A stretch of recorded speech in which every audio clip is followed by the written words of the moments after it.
शेतकरी मित्रांनो, मागील 2 दिवसांपासून महाडीबीटी पोर्टलवर सोलार फवारणी पंपसाठी अर्ज सुरू आहेत. मित्रांनो, या सोलार चलित फवारणी पंपाच्या लाभासाठी अर्ज कसा करावा, कागदपत्रे तसेच यांच्या अटी शर्ती काय असणार आहेत, याची संपूर्ण माहिती आपण आज जाणून घेणार आहोत. फवारणी सोलार पंप अनुदान हे महाडीबीटी फार्मर स्कीमच्या माध्यमातून राबवली जात असून महाडीबीटी पोर्टलवर जेवढ्या योजना राबवल्या जातात त्या सर्व यंत्रांसाठी 50% ते 80% पर्यंत अनुदान देण्यात येते आणि सोलार फवारणी पंपासाठी सुद्धा 50% ते 80% पर्यंत अनुदान दिलं जाईल. मात्र हे सोलार फवारणी पंप 100% अनुदानावर मिळणार नाही.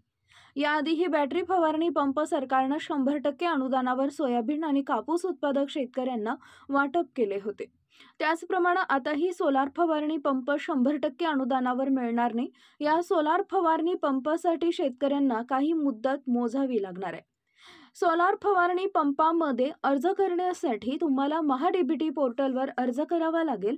तसेच त्यासाठी तुम्ही CSC केंद्रावरून किंवा आपल्या मोबाईलवरून सुद्धा अर्ज करू शकता.